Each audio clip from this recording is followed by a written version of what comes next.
Welcome back to another video on my YouTube channel.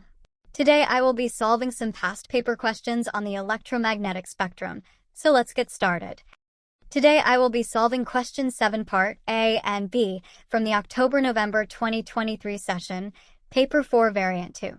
Figure 7.1 shows some uses of electromagnetic radiation and different regions of the electromagnetic spectrum. Part A says to draw a line from each use to the correct region of the spectrum. Each region of the spectrum is used once. One line has been completed for you. Alright, let's look at the first use of electromagnetic radiation, thermal imaging. Thermal imaging is basically the process of detecting heat from objects. Now, we know that hotter objects emit more infrared radiation compared to colder objects. Therefore, we can match thermal imaging to infrared radiation.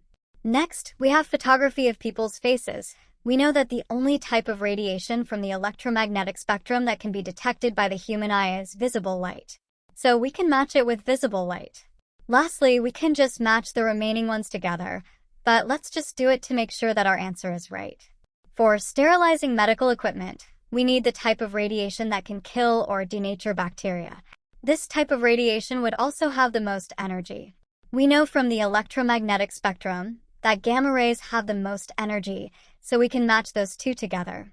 Part B says to state the speed of electromagnetic waves in a vacuum. We know that all the electromagnetic waves travel at the speed of light, which is 3 multiplied by 10 to the power of 8 meters per second. Thanks for watching. Please like and subscribe for more videos like this, and if you have any doubts, don't hesitate to comment them. I'll be glad to answer.